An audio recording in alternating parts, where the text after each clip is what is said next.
Thanks Pramod ji and thanks everyone. I just would like to promise one thing, that whosoever has taken this, given me this opportunity to present this topic in front of all of you, I will not let you down, any one of you. I will give my best to this forum.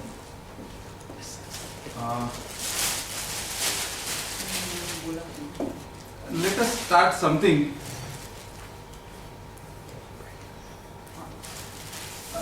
Let us start with something which everybody has learned, जो सबने सीखा है RGB से, Rakesh sir से, और शायद इसका importance लगभग अब तक हम सब लोग समझ गए हैं जिसने भी V2E किया है.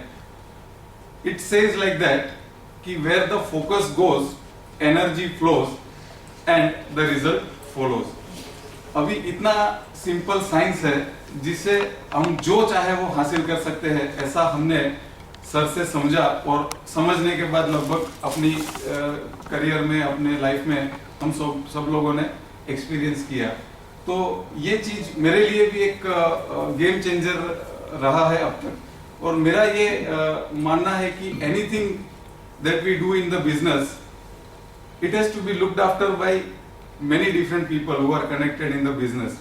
तो आज कोशिश ये है कि हम जो बिजनेस करते हैं उसमें as a top management, as a owner, as a CEO या एज ए पार्टनर या एज ए प्रोपराइटर हमको किस जगह पे फोकस करना चाहिए.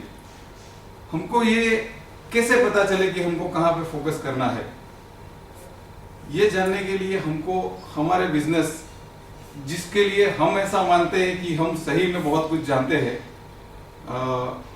एक प्रयास यहाँ पे ऐसा रहेगा कि the way in which we should be doing the analysis.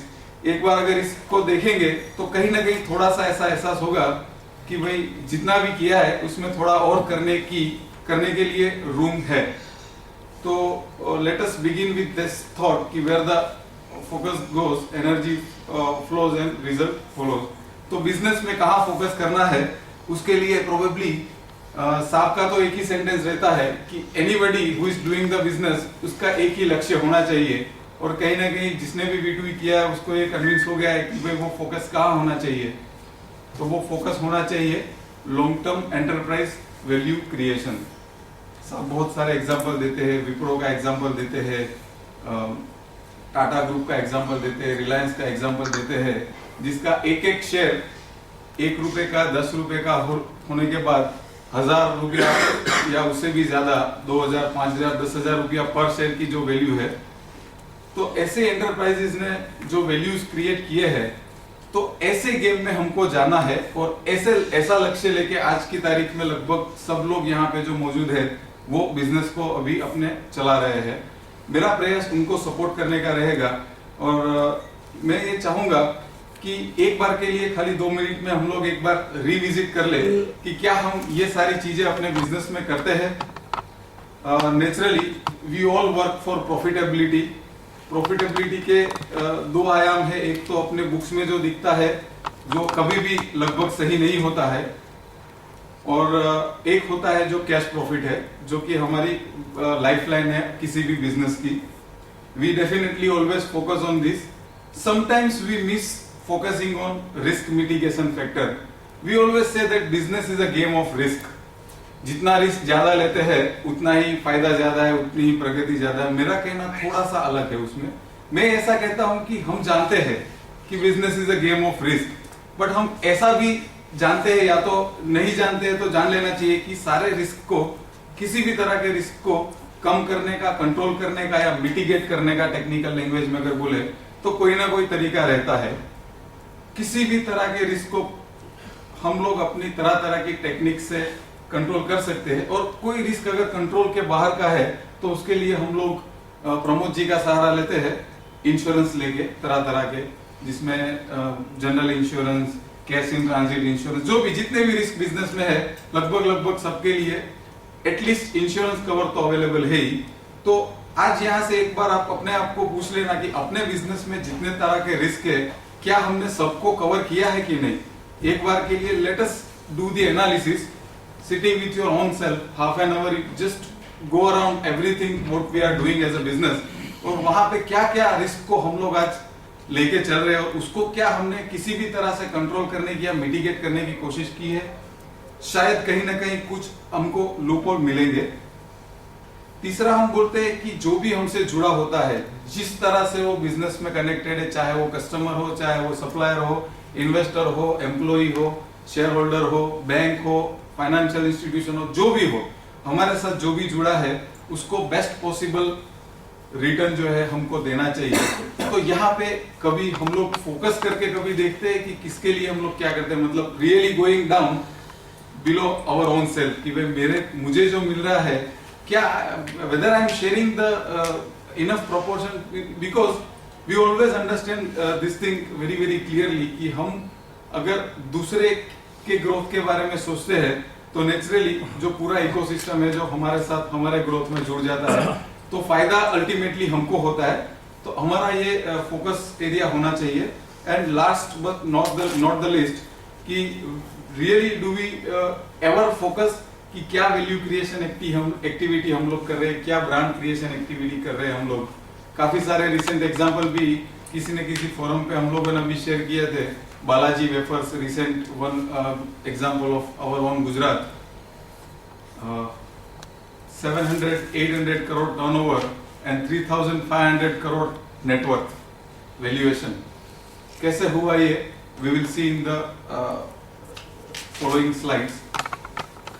पहले एक बार ये समझ लेते हैं कि फाइनेंशियल एनालिसिस होता क्या है। उससे भी पहले एक बार ये थोड़ा क्लियर कर देता हूं कि भाई आज हम लोग किसी तरह का एनालिसिस नहीं करेंगे।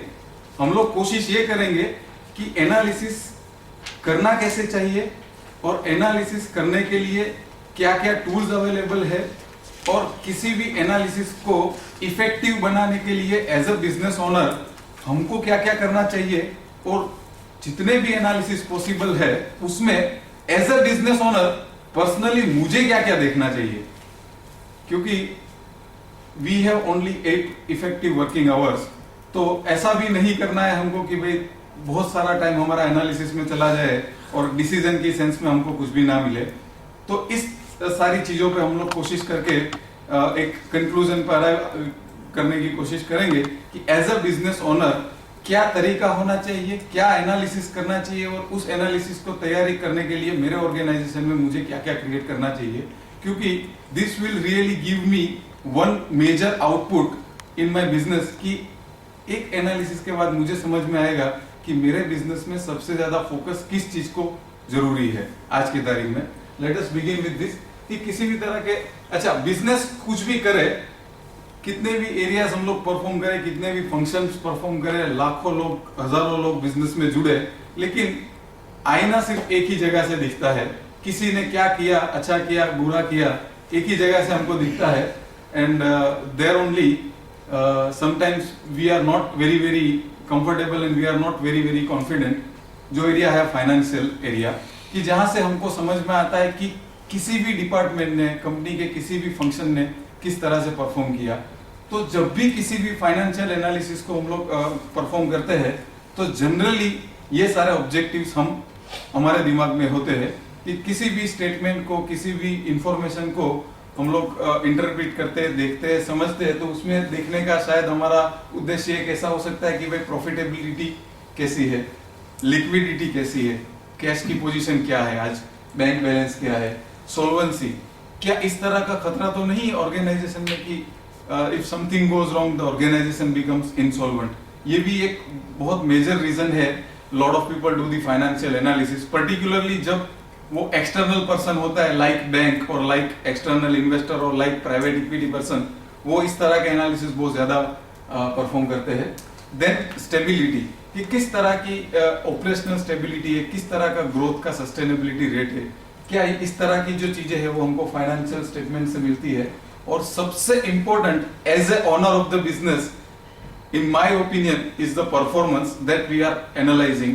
इस परफॉर्मेंस का एनालिसिस हम करते हैं फाइनेंशियल एनालिसिस को करने के बाद। अल्टीमेटली अगर परफॉर्म हुआ है तो बाकी सारे रिजल्ट तो आने ही आने हैं।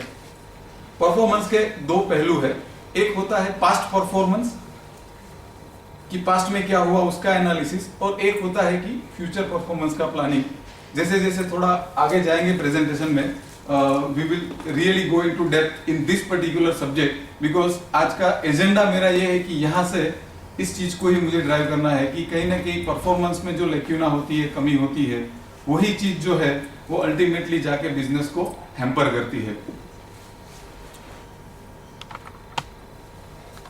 अभी बहुत बार जितना भी हम लोग बिजनेस ओनर्स के साथ बैठते हैं, एक चीज हमने लगभग हर बिजनेस ओनर के साथ नोट की है। वो चीज थोड़ी हमको खराब लगने वाली है, लेकिन साहब ने भी बहुत बार बताया है और कहीं ना कहीं हम लोग मानते भी है कि हम लोग जब जिस जगह पे बैठते हैं उस जगह से अलग वाली ही टोपी पहन के बैठते हैं। जैसे अगर चेयरमैन वाली कुर्सी पे बैठे, ओनर वाली कुर्सी पे बैठे तो मैनेजर बन जाते हैं, और मैनेजर वाला काम करना हो तो हम बोलेंगे कि यार मैं ये कैसे कर सकता हूँ, मैं तो ओनर हूँ। तो दो तरह के अप्रोच है एनालिसिस के लिए भी। एक होता है बॉटम टू अप अप्रोच और एक होता है टॉप टू बॉटम। अभी ये इजी टू टाइप, इसके लिए ज्यादा स्लाइड क्लियर दिखे इसके लिए, बाकी इसको फंडामेंटली समझने के लिए let us take the example कि एक मैनेजर होता है या एक सीनियर मैनेजर होता है, वो भी एनालिसिस करता है, एक क्लार्क होता है वो भी एनालिसिस करता है, और कंपनी के अंदर या ऑर्गेनाइजेशन का जितने भी लोग काम करते हैं वो सबके सब एनालिसिस करते हैं। लेकिन कौन किस तरह से एनालिसिस करते हैं उससे वो समझ में आ जाता है कि उसकी मेंटालिटी जो है वो एम्प्लॉय वाली है कि ओनर वाली है। यहाँ पे कोशिश यही है कि ओनर को क्या करना चाहिए, इसके लिए जानना ये भी जरूरी है कि ओनर को क्या नहीं करना चाहिए। तो बॉटम टू टॉप वाला जो अप्रोच जो है वो है एम्प्लॉय वाला अप्रोच, कि भाई कितना सेल हुआ, उस सेल में कितना प्रॉफिट हुआ, देन अल्टीमेटली क्या पीएनएल बनता है, क्या बैलेंस शीट बनती है, કેવું સર્વેયુ નીકળે છે, શું કેશ ફ્લો બને છે, એ જનરલી જે બોટમ લેવલના લોકો હોય છે, મિડલ મેનેજમેન્ટના લોકો હોય છે, they never know and they are not bother. उनको नहीं लगता कि यार इससे क्या फर्क पड़ता है, मेरा टारगेट है, मैंने अचीव कर लिया गया। नीचे से ऊपर जाने वाला जो अप्रोच है वो जो है वो एम्प्लॉय वाला अप्रोच है, और जो ऊपर से नीचे आने वाला अप्रोच है वो ओनर का अप्रोच है। तो एनालिसिस करते हुए हमको ये चीज को हमेशा से अपने अपने नोटपैड में, अपने जहां भी हम लोग जिस तरह से एनालाइज करते हैं वहां पे क्लियरली लिखना है कि मुझे वो एम्प्लॉय वाला थिंकिंग कभी भी अप्लाई नहीं करना है, मुझे सिर्फ ऑनर वाला थिंक। और ऑनर वाले एम्प्लॉय अप्रोच में क्या होता है कि हम टारगेट लेके चलते हैं, और टारगेट कैसा होता है पूरे ऑर्गेनाइजेशन का, ऑर्गेनाइजेशन वाइड, और जिसमें एक एंथुजियाज्म होता है, जिसमें एक एम्बिशन होती है, और जिसमें जो है पॉजिटिविटी होती है, ऑप्टिमिज्म होता है। आज एक ओनर के रूप में मेरे पास जितना ज्यादा ऑप्टिमिज्म होता है उतना ज्यादा मैं अचीव करने की क्षमता रखता हूं। This is very very clear amongst all of अस। तो मैं ऐसा सोचता हूं कि अगर मैंने कुछ लक्ष्यांक ऐसे रखे हैं, कुछ ऐसे लक्ष्यांक रखे हैं जो मेरे बिजनेस को एक पर्टिकुलर टाइम फ्रेम में मुझे अचीव करने हैं, तो मुझे शुरू यहां से करना है कि वेदर दिस इज अचीव्ड और नॉट। अगर वो अचीव्ड हो गया तो मुझे नीचे जाने की जरूरत ही नहीं है। This is to really really save a lot of time, that बहुत सारे जो ओनर्स है वो इसमें बहुत सारा टाइम गवाते हैं। इवन जूनियर लेवल के क्लर्क के काम को भी इतना बारीकी से देखते हैं कि जैसे उनके पास इनके सिवा कुछ काम ही नहीं हो, और उनके पास कितना काम है वो तो हम लोग बहुत सारे फोरम पे देख चुके हैं। But here idea is to just see कि भाई कितना कम काम करके हम लोग जो है अपना पर्पस सर्व कर ले। ये वाली जो मेंटालिटी है वो ओनर वाली मेंटालिटी है। तो ओनर को खाली इतना देखना है कि कितने टारगेट्स हमने सेट किए हैं, अगर वो टारगेट अचीव हो गया आई एम लिस्ट बोदर्ड। अगर उस जगह पे कहीं कमी है तो मैं थोड़ा नीचे आता हूँ कि भाई क्या हो गया, और थोड़ा नीचे आता हूँ कि भाई कहाँ पे रॉन्ग हुआ, कहीं इन्वेंटरी ने, स्टोर वाले ने गलती की कि क्वालिटी वाले ने की। देन मतलब अगर मुझे जरूरत पड़ती है तो ही मुझे नीचे आना है, नहीं तो अगर मैंने जो सोचा है वैसा अगर हो गया तो मुझे एनालिसिस करने की कोई जरूरत नहीं है। That is what I personally believe as a owner, क्योंकि हमारे पास we are all growth oriented people and we are all growing at a really good pace. हमको एक अच्छा समय, हमको एक वो समय चाहिए कि जहां पे हमने देखे हुए सपनों को साकार करने की जो प्रक्रिया है उसमें हम अपना दिमाग, अपनी सारी एनर्जी जो है वो लगाए। क्योंकि जो अगर वो नहीं कर पाएंगे, जैसे अभी बात की कि अगर वहां पे हमारा फोकस नहीं गया तो हम वो अचीव कभी भी नहीं कर पाएंगे। ठीक है, तो हमको टॉप टू बॉटम जाना है। अगर काम हो गया है तो आई एम लीस्ट बोदर्ड कैसे हुआ, किसने किया, my work is done, let me go to the next station, क्या करना है. So this is really really very important, and I have seen personally in so many companies that owners are even interested in the work of lowest possible hierarchy कि कौन क्या कर रहा है. We are not at all bothered. मेरा लक्ष्यांक है एक लेवल पे जाके मेरे ऑर्गेनाइजेशन को यहाँ तक पहुँचाना है. तो this is the first lesson that everybody has to learn कि अगर टारगेट अचीव हो गया है, forget everything, go to the next object.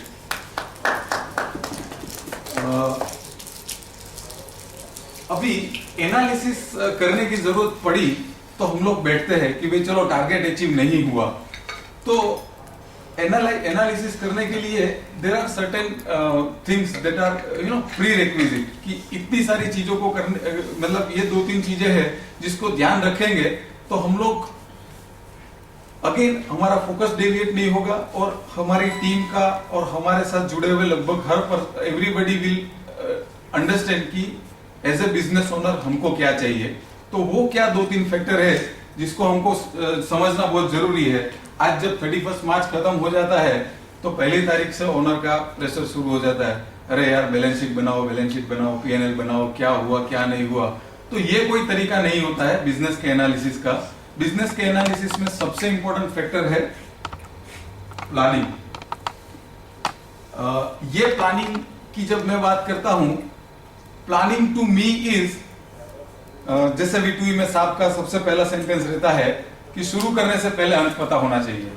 तो साल का शुरुआत जब होता है उससे पहले मुझे पता है कि 31 मार्च को मेरी बैलेंस शीट कैसी दिखेगी, मेरा प्रॉफिट एंड लॉस स्टेटमेंट कैसा दिखेगा, मेरा कैश फ्लो कैसा दिखेगा. अगर ऐसा कुछ मेरा टारगेट होगा, ऐसा कुछ मेरा प्लानिंग होगा, तभी जाके तो मैं कल को उठ के एनालिसिस करूंगा कि भाई क्या हुआ है एक्चुअल में. अगर मेरे पास प्लानिंग की सेंस में कुछ भी नहीं है तो जो हुआ है उसको एक्सेप्ट करने के सिवा मेरे पास कोई रास्ता नहीं है, बराबर ना. तो this is really really again very important thing. और मैं अभी भी जितने लोगों से मिला हूं अपने पर्सनल विजिट्स में, किसी भी आरजीबी फैमिली मेंबर्स में, तो ये फैक्टर बहुत ज्यादा एब्सेंट रहता है कि प्लानिंग, बजटिंग, फोरकास्टिंग, ये सारे फैक्टर्स जो है वो बहुत ज्यादा प्रमाण में जो है वो अवेलेबल नहीं होते हैं कहीं पे भी. Second is the quality of information. ये भी एक बहुत बड़ा एरिया ऑफ कंसर्न है. अभी जैसे मैंने बोला कि जहां पे मुझे ऐसा समझना चाहिए कि भाई मेरा काम हो गया, इसके लिए मुझे आगे नहीं जाना है, तो यहाँ पे ऐसा नहीं करना है. फिर भी एज ए ओनर हम लोग यहाँ पे ऐसा करते हैं. तो पैसा रियलाइज हो गया ना, वाउचर की क्या जरूरत है, बिल का क्या है, कोई फर्क नहीं पड़ता. डॉक्यूमेंटेशन, इंफॉर्मेशन, एनालिसिस, डेटा, क्या फर्क पड़ता है, पैसा आ गया ना भाई. देखेंगे ये जो एटीट्यूड है, ये जो अप्रोच है, या ये जो मेथोडोलॉजी ऑफ वर्किंग है, ये आपको कभी भी एनालिसिस करने नहीं देगी. और गलती से कुछ थोड़ा टूटा फूटा डेटा, इंफॉर्मेशन आपके हाथ में आ भी गया और आप कुछ एनालिसिस करेंगे, you will and up taking wrong decisions. तो क्वालिटी ऑफ इंफॉर्मेशन जो जनरेट होना चाहिए हर एक डिपार्टमेंट से, हर एक बिजनेस फंक्शन से, हर एक इंडिविजुअल से, यहाँ पे आपका फोकस पहले से होना जरूरी होगा. जो आपको कहीं फ्यूचर में अच्छा वाला बिजनेस एनालिसिस, अच्छा वाला फाइनेंशियल एनालिसिस करना है, तो एनालिसिस करेंगे कब? अच्छा इंफॉर्मेशन नहीं होगा तो क्या एनालिसिस करेंगे? और बहुत बार ये देखा गया है कि यहाँ पे people are lacking like anything, particularly the people who are growing. भागने में से फुर्सत ही नहीं है. कौन देखेगा यार फाइलिंग वगैरह. यहाँ तक कि 70 80 लाख रुपए, करोड़ रुपए की सीसी के पेपर अगर हम लोग जाए कैश क्रेडिट लिमिट के कि भाई क्या हुआ, तो सैंक्शन लेटर एक्चुअली बैंक ने दिया नहीं है. क्या बात करते हैं यार आप, क्या बात करते हैं यार. What kind of information you have in your business. क्या एनालिसिस करेगा कोई आपके साथ आके कि आपने किस टर्म में लिया है, क्या कोलेट्रल है. कल को उठ के अपनी कैपेसिटी बढ़ गई और हमने यूटिलाइजेशन कम करना शुरू कर दिया, तो मतलब कहां से एनालिसिस करके मैं अपने आप की अपनी सारी एसेट छुड़वाऊंगा. ये तो सिर्फ एक एग्जांपल है. किसी भी डिपार्टमेंट का अगर हम लोग एग्जांपल लेंगे तो ये सारी चीजें लगभग रोज होती है. वो बोलते हैं कि जब प्यास लगती है तब कुआं खोदने वाली बात है कि भाई आज एनालिसिस करना है तो आज डेटा ढूंढो. It is not possible. फिर वो डेटा ढूंढने में पीपल विल गेट बोर्ड. लोगों को गुस्सा भी आता है कि यार कभी भी जिंदगी में बताया नहीं और आज पूरे साल का एक साथ चिट्ठा निकाल के बैठ गए, साहब ऐसा नहीं चलेगा. तो then this is really not the way anybody should be doing it. तो सबसे पहले जब भी मुझे सोचना है कि भाई अल्टीमेटली एज ए बिजनेसमैन मुझे अच्छा वाला फाइनेंशियल एनालिसिस करते रहना है, तो ये फैक्टर्स को मुझे हमेशा से ध्यान में रखना होगा। अब यहाँ सामने आए थोड़ा, आई थिंक वो डिस्टर्ब नहीं करेगा। नहीं होगा, बस साइड में, मतलब इस तरफ आ जाइए, रिमोट है ना, तो हाँ, तो बार वो नहीं करता। तो यहाँ पे बात ऐसी है कि हम लोग चाहते सब कुछ है, लेकिन हमारी तरफ से जो है ट्रेनिंग, हमारी तरफ से क्लियर रिक्वायरमेंट, हमारी तरफ से क्लियर प्लानिंग, ये सारी चीजें जो है हमारे डाउन द लाइन को मिलती नहीं है। तो फिर क्या होगा, उसको जो समझ में आएगा, उसको जितना समझ में आएगा उतना वो अपने हिसाब से बना के दे देगा।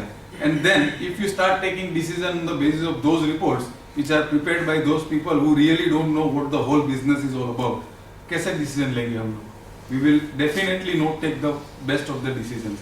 तो ये सारी चीजें जो है एनालिसिस करने से पहले, मतलब this is as I already shared कि एनालिसिस यहाँ पे मैं 25 जन के सामने किसी भी एक प्रकार का एनालिसिस नहीं कर सकता, but my idea is to share कि एनालिसिस करने के लिए और एनालिसिस कैसे करने का, क्या क्या चाहिए और कैसे करने का। जनरली एनालिसिस करने के लिए व्हाट वी रिक्वायर, कहीं ना कहीं हमको डेटा चाहिए, कहीं ना कहीं हमको इंफॉर्मेशन चाहिए। The most sophisticated ways of doing the analysis is getting data through systematic reports. तो किस किस तरह के रिपोर्ट्स बिजनेस में होने चाहिए, this is a fundamental conceptual thing. But मुझे लगता है कि एक बार ये शेयर करो, अगर कहीं कोई नॉन टेक्निकल लोग है इस फोरम में, तो उनके लिए ये इंफॉर्मेशन बहुत काम का हो सकता है। I am saying that there are 4 types of business statements. एक होता है गाइडिंग स्टेटमेंट्स, एक होता है परफॉर्मेंस स्टेटमेंट्स, एक होता है पीरियड स्टेटमेंट और एक होता है पॉइंट स्टेटमेंट। अभी ये नाम थोड़े जार्गन वाले हैं, सबको ये अच्छे नहीं लगते, बट ये जानना बहुत बार जरूरी होता है, क्योंकि we are also dealing with the professional people. आज आपका कंपनी बड़ा होता है तो आपके साथ MBA, finance, chartered accountants, IIT, IIM people will come and work under you, for you. तो ये सारी बेसिक चीजें आपको थोड़ी पता हो, तो then you can also really do efficient leadership for that particular person.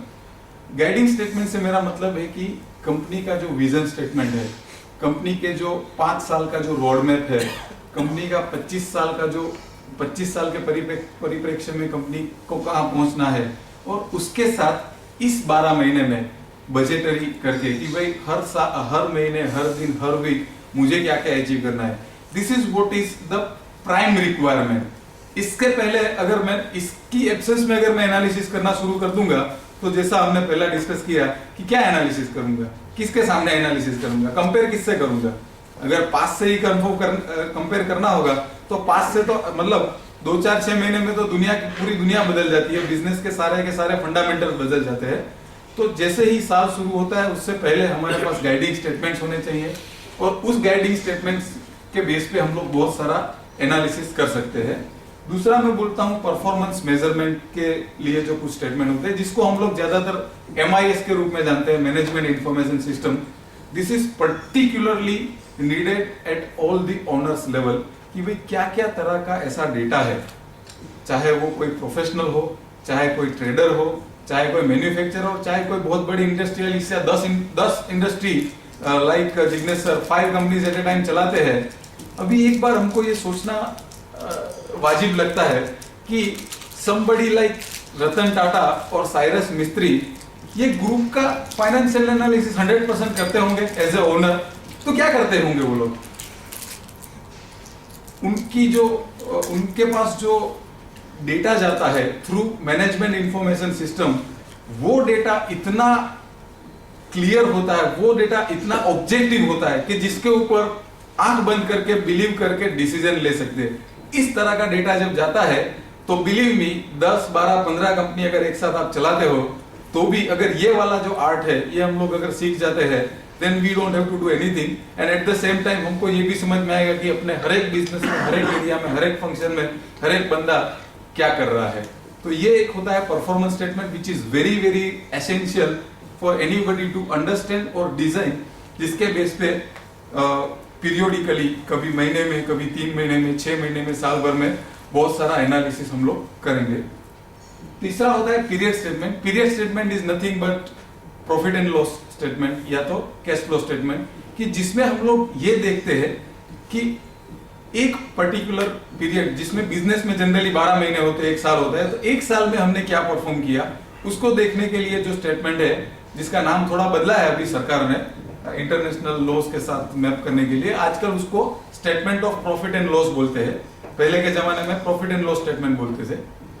तो statement of profit and loss and cash flow statement, ये दो स्टेटमेंट है जिसमें हमको 3 महीने में या 6 महीने में या साल भर में इस पीरियड में हमने कैसा परफॉर्म किया, क्या किया, इस तरह का एनालिसिस। मतलब आज कोई आपसे पूछे कि भाई आपके यहाँ पे कैश फ्लो कैसा है, समझो किसी MBA फाइनेंस को अगर आप बुलाते हो अपने यहाँ पे इंटरव्यू के लिए, तो उसका, क्योंकि उसका कंसर्न रहता है उसकी सैलरी, अभी उसकी 50 लाख पर एनम की सैलरी होगी, तो वो क्या करेगा कि साहब बाकी सब तो ठीक है, बैलेंस शीट वगैरह तो मैंने देख लिया है कहीं से मैंने अपने हिसाब से, बट कैश फ्लो का क्या पोजीशन है। अभी as a owner can we really tell him कि यार ये क्या होता है, कैश फ्लो स्टेटमेंट क्या होता है और उसमें क्या दिखता है। तो कैश फ्लो स्टेटमेंट में बेसिकली दिखता ये है कि हम लोग जो भी करते हैं बिजनेस में, उसमें 3 तरह की एक्टिविटी होती है। एक होती है कि जो हमारा कोर बिजनेस, जिसको बोलते हैं ऑपरेटिंग एक्टिविटी, दूसरा होता है फाइनेंसिंग एक्टिविटी, और तीसरा होता है इन्वेस्टिंग एक्टिविटी। एकदम खाली एक लाइन का इंट्रोडक्शन दे दूंगा, जिसके कि ये बेसिकली अगर कोई टेक्निकल पर्सन है तो उसको थोड़ा ये समझ में आ जाए। Operating activity is everything that I am doing for my business. Financing activity is taking और रीपेमेंट ऑफ एनी लोन। वो कोई वर्किंग कैपिटल हो सकता है, टर्म लोन हो सकता है, किसी प्राइवेट इक्विटी से लिया है, किसी से भी लिया है। अगर लोन लिया है या लोन दिया है या कैपिटल का आना जाना हुआ है, तो वो होता है फाइनेंसिंग एक्टिविटी। और इन्वेस्टिंग एक्टिविटी में ज्यादा करके क्या आता है कि हमने कुछ इन्वेस्टमेंट किया हो, कोई प्लांट, कोई फिक्स्ड एसेट्स, ये सारे जो इन्वेस्टमेंट है कहीं शेयर्स में, डिवेंचर्स में, जो हमारे इन्वेस्टमेंट, तो इससे ये स्टेटमेंट को देख के किसी भी बिजनेस के बारे में कोई जानकार इंसान इस स्टेटमेंट को देख के 5 मिनट में बता सकता है कि बिजनेस की हेल्थ कैसी है। सिर्फ 5 मिनट में बिजनेस के पास कोई डायरेक्शन है कि नहीं, बिजनेस के पास कोई प्रायोरिटी है कि नहीं। तो अगर कोई आउटसाइडर 5 मिनट में अगर बता दे, तो एज अ बिजनेस ओनर ये स्टेटमेंट हमारे लिए कितना इंपॉर्टेंट है कि अगर कैश फ्लो स्टेटमेंट को बनाना, समझना और इंटरप्रेट करना आ जाए तो इट कैन रियली हेल्प। क्योंकि ultimately what matters is cash. वो कागज के थप्पे बिल इश्यू कर करके what it gives only tension कि यार पैसा आया नहीं है, पैसा आया नहीं है। जितना रियलाइज होता है दैट इज मनी। तो और point statement is again very important कि किसी भी गिवन पॉइंट ऑफ टाइम में मेरा बिजनेस कहाँ खड़ा है। साहब जो बोलते हैं ना, वो grow model, where we stand and where we want to go and what are the obstacles and how we will overcome it. तो आज कहाँ खड़े हैं, वो किसी भी मोमेंट पे एज ए बिजनेसमैन आपको बहुत सारी ऐसी सिचुएशन आ सकती है कि कोई पूछेगा कि साहब आप कहाँ खड़े हैं। जैसे आपको एक्सटर्नल फाइनेंस की जरूरत पड़े तो एक प्राइवेट इक्विटी वाला या बैंकर या कोई भी बोलेगा साहब आज आप कहाँ हैं। तो आज अपने बिजनेस को हम लोग बिजनेस की सेंस में एक्सप्लेन करेंगे तो सामने वाला मानेगा नहीं या तो समझेगा नहीं। हमको उसको फाइनेंशियल टर्म्स में समझाना पड़ेगा कि साहब आज हम लोग यहाँ पे है, और उसका बहुत सादा सीधा एवरीबॉडी नोस कि बैलेंस शीट का थोड़ा बहुत एनालिसिस जो भी बिजनेस कर रहा है उसको सबको आता है, वेदर इज अ टेक्निकल और नॉन टेक्निकल पर्सन। बट यहाँ पे बहुत सारा मतलब जिसको बोलते हैं कि कितना भी इंट्रोस्पेक्शन अगर बिजनेस को करना है कि किस एरिया में ज्यादा फोकस करना है, किस एरिया में लक्यूना है, किस एरिया में इम्प्रूवमेंट का बहुत ज्यादा रूम है, उसके लिए बहुत ज्यादा इंपॉर्टेंट स्टेटमेंट है हमारा balance sheet. Not only for us, for everybody who is going to come to visit my factory, my office और माय प्रीमाइसेस। तो ये 4 तरह के स्टेटमेंट में से मैं तरह के एनालिसिस करता हूँ। Everybody does it. तो ये फंडामेंटल समझ आती है, तब मुझे लगता है कि भाई इतने सारे स्टेटमेंट्स कभी मैं देखता हूँ, नहीं देखते तो थोड़ा देखना शुरू करना पड़ेगा। क्योंकि अगर मैं यहाँ पे बोलूँ कि फाइनेंशियल एनालिसिस करते हैं तो this is the starting point. अगर यहाँ पे कोई भी चीज कंसेप्चुअली थोड़ा सा भी नहीं पता है तो इट इज रियली अलार्म कि इसके ऊपर से we will take a call कि वे आगे जाके हमको ये सारी चीजों को थोड़ा ज्यादा समझना है। अभी एनालिसिस करने बैठे जब हम, it is very essential to know the objective कि हम लोग कुछ भी करते हैं, आज हम लोग कहीं पे भी पैसा डालते हैं तो क्लियर है कि भाई इतना पैसा कमाना है, इसके लिए डाल रहे हैं। एक बार के लिए हमको क्लियर है कि हमको क्या चाहिए। तो एनालिसिस करते वक्त भी हमको ये सारे चीज जो है उसको कंसीडर करना होगा कि जिसके बेस पे मैं डिसाइड कर पाऊंगा कि जो भी मेरा रिजल्ट निकल के आता है वो कैसा है। लेट अस सी कि वो क्या क्या पॉइंट्स है जिसको हम लोग कभी भी भूलेंगे नहीं, particularly as a RGP family member. Adherence to value. आज फाइनेंशियल एनालिसिस करते हैं तो हमको बहुत सारा इंसाइट मिलता है कि भाई मेरी कंपनी में क्या चल रहा है, कंप्लायंस का रिव्यू करूंगा या तरह तरह के और एनालिसिस जब मैं करूंगा तो मुझे समझ में आएगा कि भाई वैल्यूज की जब हमने V2E में बात की थी और पेपर पे लिखा था और लगभग हर दीवार में हर डिपार्टमेंट में चिपकाया था, तो उसको लेके आज हम लोग हमारे बिजनेस में और आज हमारे फाइनेंस में कितना एडहेरेंस है, कितना हम लोग उसको फॉलो कर रहे हैं। क्योंकि यहाँ पे अगर कहीं कॉन्ट्राडिक्शन है then it is the highest volume alarm to you कि यार ये मैं क्या कर रहा हूँ। तो ये सबसे पहला मेरा ऑब्जेक्टिव होगा कि वेदर मैं जो भी कर रहा हूँ वो सारा का सारा मेरे वैल्यू बेस के अनुरूप है कि उससे कहीं विपरीत है। This is very very important for all of us as RGP member. दूसरा कि हम लोग जब एनालिसिस करते हैं तो क्या होता है कि जैसा मैंने बोला कि in absence of planning factor मुझे यही नहीं पता होता कि यार मैं क्या कर रहा हूँ। तो जो भी चार्टर्ड अकाउंटेंट या जो भी अपना अकाउंटेंट या जो भी कोई भी असिस्टेंट जो मुझे ये चीजें दिखाता है कि साहब ये देख लो ये देख लो ये देख लो, जो भी पीरियोडिसिटी में, तो जो क्या है वो मैं स्टैंड अलोन मेरे अपनी समझ से मैं वो ओके कर देता हूँ और आगे चला जाता हूँ। जबकि मेरा एज अ बिजनेसमैन जब जिसकी हम लोग बात करें कि एज ए टॉप मैनेजमेंट मुझे अचीव क्या करना है, मेरा 1 रुपया भी या मेरी 1 मिनट भी यूज होती है तो that should be spent towards achieving my goal, vision, mission, जो भी मैंने लिया है, जो लिखा है, जिसके लिए मैं काम कर रहा हूं। अगर वो नहीं हो रहा है then again it is a wastage. पैसे का वेस्टेज है तो एक बार के लिए कवर भी कर ले, पर टाइम का वेस्टेज, और अगर आपका टाइम जाता है उससे ज्यादा वैल्यूएबल रिसोर्स कोई है नहीं। तो it is very very important for all of अस कि जब भी हम लोग एनालिसिस करते हैं इस फैक्टर को जरूर कंसीडर करेंगे कि भाई जिसके लिए ये लश्कर लड़ रहा है उस दिशा में जा रहा है कि कहीं इधर उधर घूम रहा है। तो very very important, very very relevant. बहुत बार ये पॉइंट डिस्कस हुआ है कि भाई ओनर का रोल क्या होता है, और आज पूरा ओनर के ऊपर ही बात करते हैं। तो ओनर का रोल होता है कि भाई मेरी कंपनी के लिए जो गोल है उसको गोल को अचीव करने के लिए जो जो अलग अलग तरह की स्ट्रेटेजी मुझे अपनानी है वो मैं अप्लाई करता हूँ। उसके साथ साथ बहुत सारे रिसोर्सेज, अपना टाइम, बहुत सारे लोगों को इंस्ट्रक्शंस, ट्रेनिंग, पूरा दिन रिव्यूज, मॉनिटरिंग सब चलता रहता है। तो मेरे लिए एज ए ओनर ये जानना सबसे जरूरी है कि जो स्ट्रेटेजी मैंने अपनाई थी उसने कैसा परफॉर्म किया। आज किसी को लगता है कि हैवी मार्केटिंग करके मैं कस्टमर के दिमाग में घुस जाऊंगा, तो अब जब ये चीज आप करते हो, कोई पर्टिकुलर पीरियड में बहुत बड़ा मार्केटिंग कैंपेन करते हो, तो उस समय जब आप एनालिसिस करते हो तो आपको जानना जरूरी है कि भाई ये जो 10-12 हजार के 15 हजार के या 1-2 लाख के होर्डिंग लगाए थे उससे कोई एक भी नया ऑर्डर आया क्या, 4-5 नई इंक्वायरी आई क्या, एक आध नया कस्टमर बना क्या। ये एक जस्ट एग्जांपल है कि इतने सारी तरह की जो स्ट्रेटेजी हम लोग अप्लाई करते हैं, चाहे वो कस्टमर के लिए हो, चाहे वो कोई इनोवेशन के लिए हो, चाहे वो ऑपरेशनल एक्सीलेंस के लिए हो, किसी तरह से भी हो, वो स्ट्रेटेजी ने कैसा परफॉर्म किया है। क्योंकि एक बंदा कम परफॉर्म करे या एक गलती हो जाए उसका कोई ज्यादा नुकसान नहीं होता, लेकिन अगर एक स्ट्रेटेजी वाला जो तीर है वो गलत लग जाता है उसका नुकसान जो है वो मैनीफोल्ड होता है। तो एनालिसिस करते टाइम मेरा ज्यादा टाइम किस में जाना चाहिए कि स्ट्रेटेजी जो मैंने अप्लाई की थी उसका परफॉर्मेंस मुझे एक बार देख लेना है। छोटी छोटी बातों में मैं नहीं जाऊंगा, पर बड़ी बड़ी जो मैटर, जो रणनीतियां मैंने नक्की की थी उसने कैसा परफॉर्म किया, वो चीज मुझे मेरे एनालिसिस में से निकलनी चाहिए।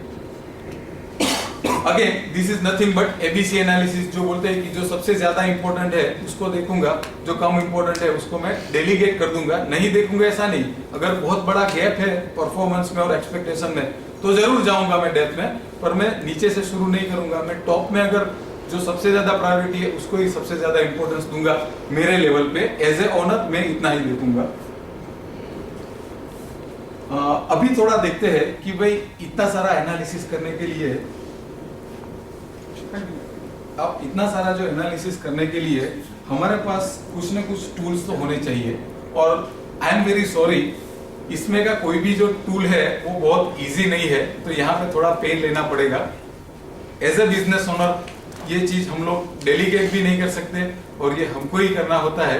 तो मेरा ये पर्पस खाली यहाँ पे इतना है कि I will try and introduce कि किस किस तरह के जो है फाइनेंशियल टूल्स हम लोग यहाँ पे हमारे पास अवेलेबल है, जो एज अ बिजनेस ओनर हमारे पास अवेलेबल है, हम लोग यूज कर सकते हैं।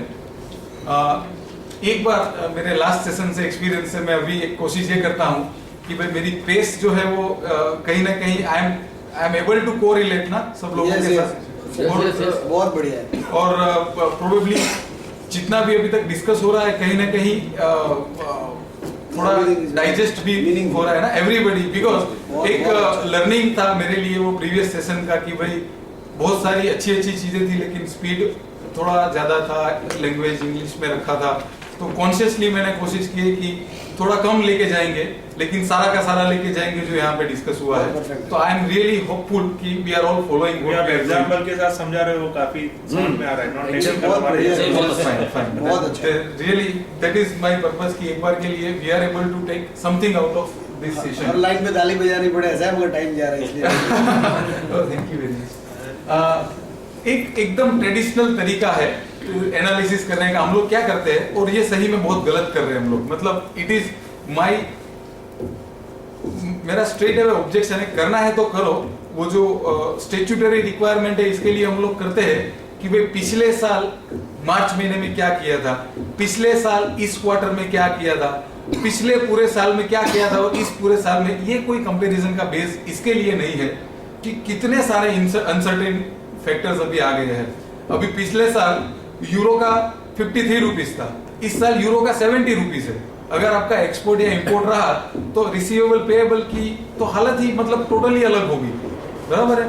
तो ये चीज हम लोग करते हैं, जो स्टैट्यूटरी पर्पस है उसके लिए एक बार करें कि भाई पीरियड टू पीरियड हम लोग सामने रखे तो थोड़ा सीधा साधा सा समझ आएगा कि भाई हम लोग का कैसा जा रहा है। But again this is not sufficient, ये रिक्वायरमेंट है, इसके लिए करेंगे, लेकिन बिजनेस ओनर के रूप में इसमें से मुझे कुछ भी नहीं मिलेगा, और इसमें से मुझे कुछ चाहिए तो मुझे सही में बहुत सारा दिमाग लगाना पड़ेगा कि दो फिगर है, दो फिगर की अगर एब्सोल्यूट कंपैरिजन करने जाऊंगा तो उसके नीचे कितने सारे उसके मतलब उसको डिटरमाइन करने के लिए जितने फैक्टर है वो सारे समझने पड़ेंगे, तो उसमें ज्यादा नहीं पढ़ना है।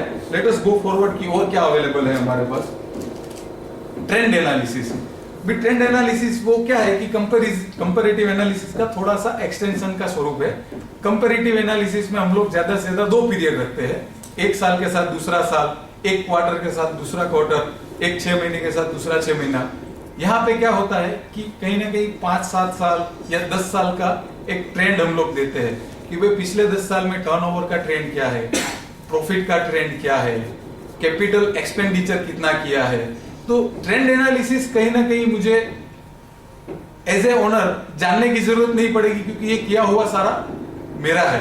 तो अगेन ये भी एक कोई बहुत यूजफुल टूल नहीं है, लेकिन इसको भी जानना इसके लिए जरूरी है कि कभी अगर हम लोग 5-7 साल में, अगले 10 साल में अपनी कंपनी को अगर कॉर्पोरेट बनाना चाहते हैं तो उस सेंस में हमको अपने पिछले काफी सालों के रिकॉर्ड्स को अच्छी तरह से मेंटेन करना, समझ के रखना और प्लानिंग में उसको रखना जरूरी है।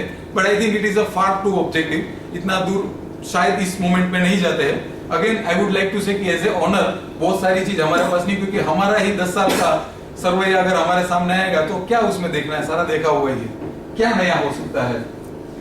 ये एक टूल है जो एज ए ओनर हमको बहुत बहुत बहुत ज्यादा यूजफुल है। थोड़ा सा कॉम्प्लिकेटेड है, मेरा ये अभी तक का एक्सपीरियंस रहा है एज ए एम्प्लॉई या एज ए प्रोफेशनल कि कुछ भी चीज बहुत सिंपल होती है तो वो काम की नहीं होती है। तो ये बहुत काम का है लेकिन थोड़ा सा कॉम्प्लिकेटेड है।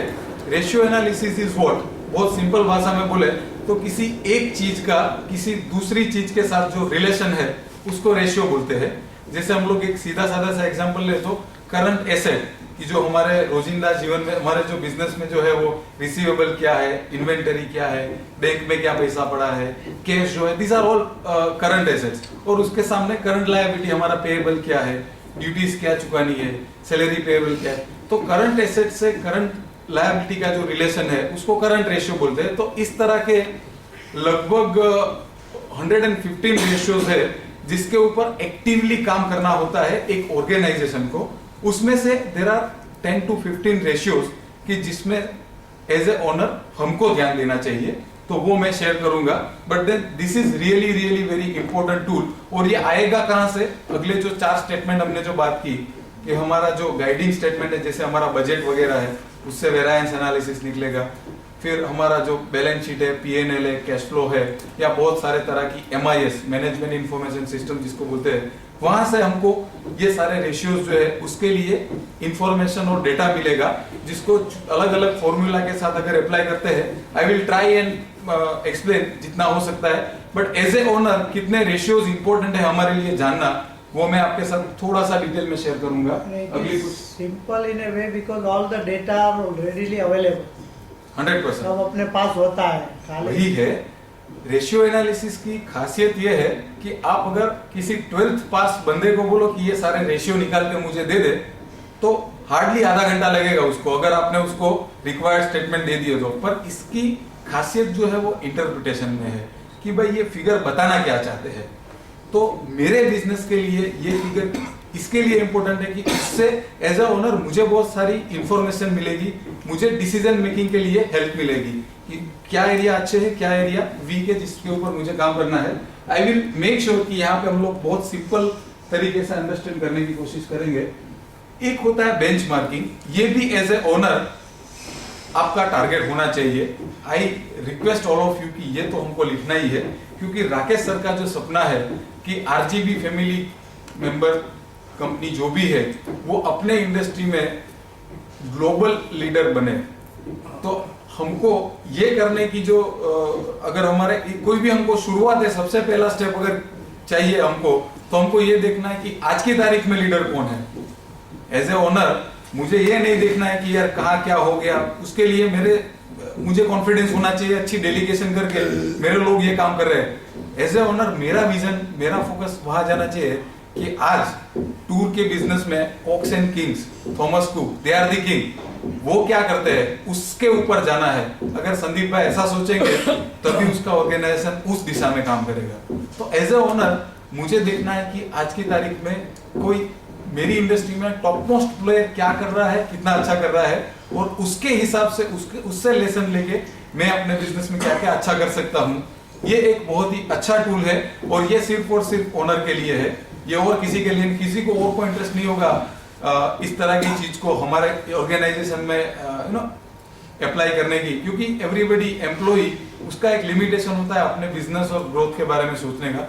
तो ये जवाबदारी जो है संपूर्ण ऑनर के ऊपर जाती है। तो इट इज अ रिक्वेस्ट कि इस तरह का जो है इस शब्द को भी लिखिए, और इसके लिए मेरी रिक्वेस्ट है on behalf of Rakesh sir कि देखिए कि आपकी इंडस्ट्री में टॉप मोस्ट प्लेयर कौन है, वो क्या कर रहा है, कितना कर रहा है, और वहां पे जाने के लिए आपके पास कितना समय है।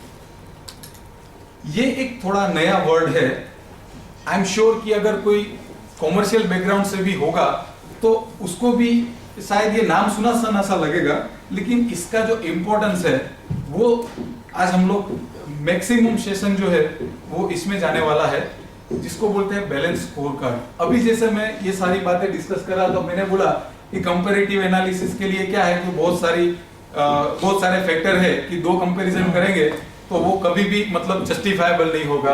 ट्रेंड में मैं बोलूंगा कि जो मैंने किया है वही मैं क्या देख के करूंगा कि मैंने पहले क्या किया था ना अब क्या किया 10-12 साल का। If my requirement is very long term, मेरे लिए ठीक ठीक काम का है, उससे ज्यादा नहीं। Ratio analysis as I said कि it is very useful but again it is very very tough, और एज ए ओनर मुझे वो सीखना होगा, और बहुत कम रेशियोज में बताऊंगा जो हम लोग सीख लेंगे। बेंचमार्किंग इज अवर टारगेट कि अपने इंडस्ट्री के लीडर जो भी होंगे उसको पछाड़ेंगे, उससे आगे जाएंगे।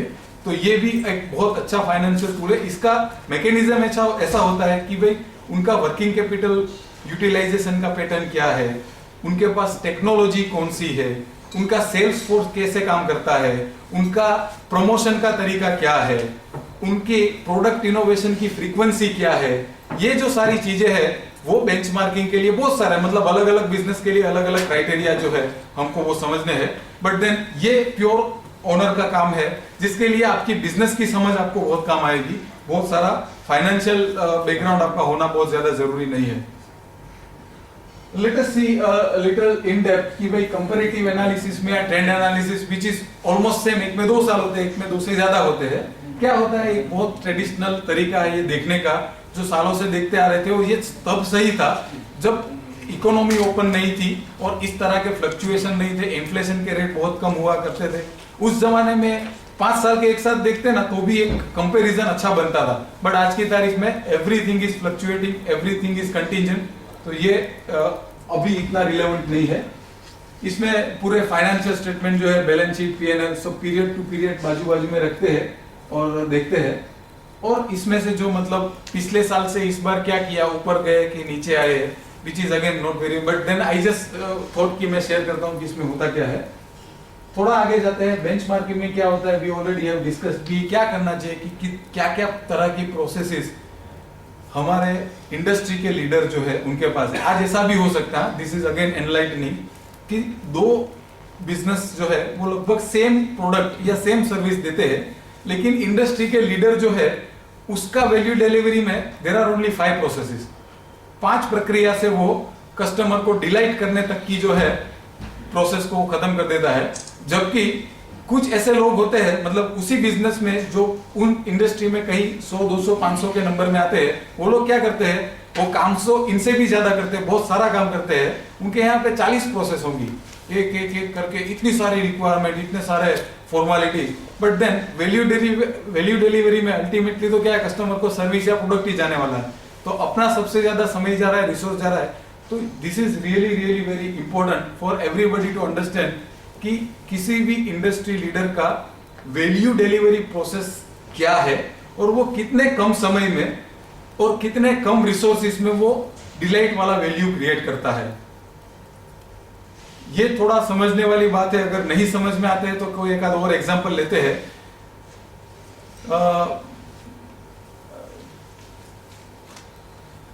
Late us take an example of one service, like service like us, कि जैसे ग्रोथ विद हैप्पीनेस एक मैनेजमेंट कंसल्टेंसी है, बहुत सारी और कंसल्टेंसी है जैसे प्राइस वाटरहाउस कूपर्स या अर्नस्ट एंड यंग, ये सारे जो लोग हैं, वो लोग किस तरह से वैल्यू डिलीवर करते हैं और हम किस तरह से डिलीवर करते हैं। मेरे लिए बेंचमार्किंग क्या है, मुझे ENY से आगे बढ़ना है, तो मैं क्या देखता हूं कि वे वो कितनी प्रक्रिया मुझसे कम करते हैं और कितना ज्यादा सर्विस देते हैं। वो लोग का क्या है कि पूरा वेब बेस्ड एक सर्विस रहता है, मुझे उनके ऑफिस जाने की जरूरत नहीं, मैं एक बार जाके बोलूं कि मुझे टैक्स मैनेजमेंट की सर्विस आपसे चाहिए, तो मेरा एक थोड़ा सा इनपुट और उनको वो समझ में आ जाता है, उनके कंसर्न पर्सन के पास वो चीज चली जाती है।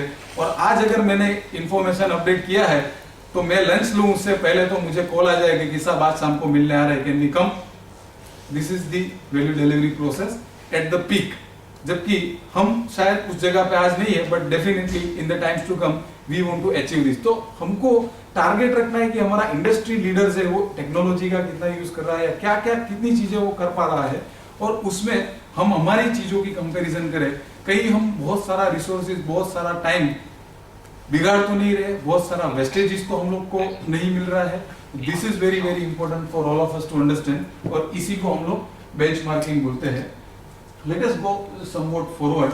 हाँ, इसको ये अगेन मैंने बोला कि मेरी कोशिश रहेगी कि 10-15 मिनट यहाँ पे बिताऊं। हो सकता है कि सेशन अगर 10-15 मिनट से देर से खत्म हो, if everybody permits I am there, but ये जो है इसको समझना थोड़ा ज्यादा जरूरी है हमारे लिए, क्योंकि कागज के जो भरे हुए, जैसे सर ने बोला कि सब कुछ होता है यार, बैलेंस शीट होता है, पीएनएल होता है, कैश फ्लो, सब कुछ हमारे पास तो आ ही जाता है बन के, तो करना कैसे है।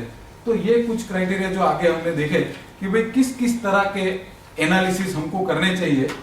तो रेशियो हमको इस तरह के जो है एनालिसिस में सपोर्ट करता है। सबसे पहला होता है प्रॉफिटेबिलिटी रेशियो। एक 2 मिनट के लिए इसको समझते हैं क्योंकि ये सबसे ज्यादा इंपॉर्टेंट है। प्रॉफिटेबिलिटी के बारे में जनरली हम लोग ये सोचते हैं कि भाई साल भर में कितना कमाया।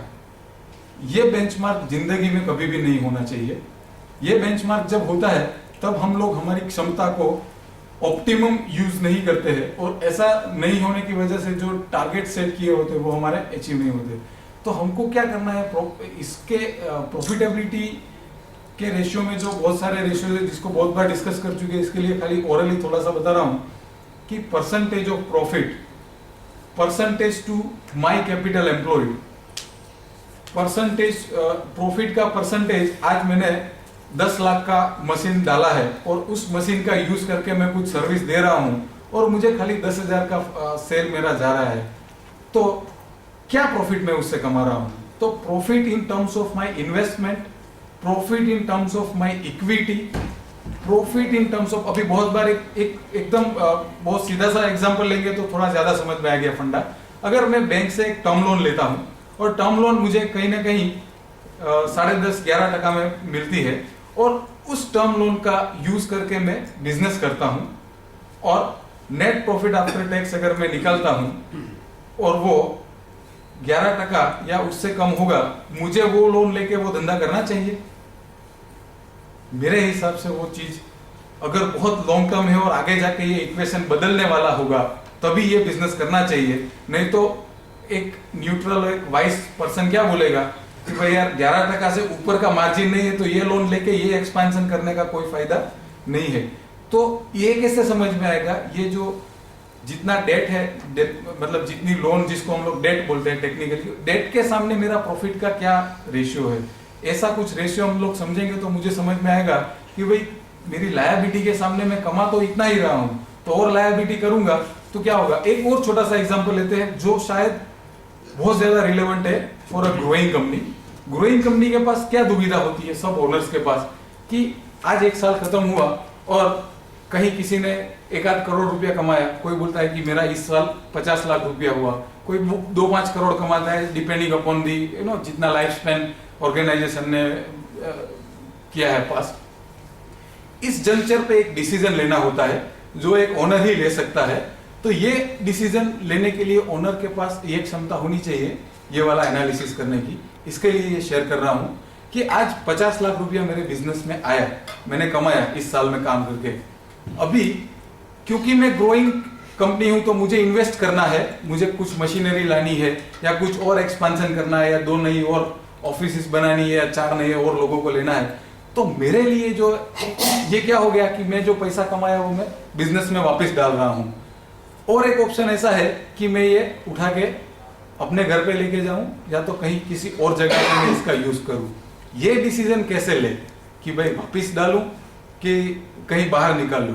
तो मेरा जो रिटेन अर्निंग है, जो प्रॉफिट मतलब जितना मैंने धंधे में से कमाया है और कमा के धंधे में रखा है, उस पर्टिकुलर अमाउंट के ऊपर मेरा प्रॉफिट कितना जनरेट होता है।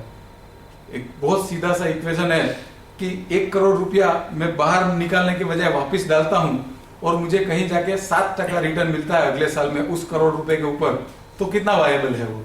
उससे अच्छा कोई टेंशन लिए बिना अगर मैं थोड़ा सा पैसा अगर एफडी में भी रख दूं तो 8% तो आजकल एफडी का भी मिलता है।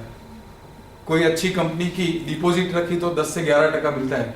तो जब मुझे पैसा कंपनी में डालना है या उसके ऑल्टरनेटिव रिसोर्सेज में डालना है, ऐसा डिसीजन जिंदगी में हर ओनर को हर साल में एक बार लेना होता है कि भाई ये पैसे, और यहाँ पे लगभग ब्लैंक रहते हैं। हम लोग के पास कोई ऑब्जेक्टिव एनालिसिस करने का तरीका नहीं होता कि क्या करें।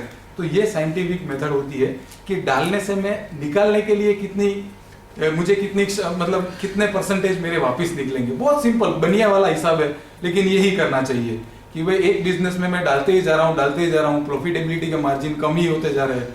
अभी डॉलर का भाव बढ़ रहा है, इंपोर्ट मेरा महंगा हो रहा है और मैं एक्सपोर्ट तो करता ही नहीं हूँ, तो मेरे पास जो मार्जिन है वो कम होते जा रहे हैं। तो उस कम मार्जिन में मैं डाला, मतलब जो बचाया हुआ पैसा अगर कहीं और नहीं डालूंगा तो ये बिजनेस तो धीरे धीरे करके पूरा मुझे खा जाएगा। We don't know this government, कल को उठ के अगर 100 रुपीज डॉलर का हो गया तो नोबडी विल बी सरप्राइज्ड, उन्होंने उतना परफॉर्म कर दिया है। तो ये हमारे लिए बहुत जरूरी है जानना कि जो भी कमाया है वो वापस डालना, दूसरे रिसोर्सेज में डालना या सेविंग में डाल देना। तो उसके लिए भी ये प्रॉफिट ऑन रिटेन अर्निंग नाम का एक रेशियो है जिसको हमको देखना चाहिए, जानना चाहिए। थोड़ा सा और नीचे जाते हैं, लिक्विडिटी रेशियो। हाँ, टेंशन कम करने के लिए मेरे काम का है ये कि भाई सप्लायर्स को पेमेंट्स करने हैं, बैंक्स के सारे सीसी के जो ब्याज वगैरह है उसको पे करना है, अपने सैलरी को पे करते रहना है, एडमिनिस्ट्रेटिव एक्सपेंसेस को। तो मेरे हाथ में लिक्विडिटी कितनी है, क्या वो लिक्विडिटी सफिशिएंट है ये सारे एक्सपेंसेस को करने के लिए। ओनर के लिए ये काम बहुत जरूरी है, लेकिन जहां तक मैं जानता हूं इतना प्रोविजन करने के बाद ही हम लोग एक लेवल से आगे जाते हैं। तो ये बेसिकली सबसे ज्यादा काम आता है बैंक्स को, फाइनेंशियल इंस्टीट्यूशन को। उनको सबसे ज्यादा चिंता रहती है कि ये आदमी मेरा पैसा चुका पाएगा कि नहीं।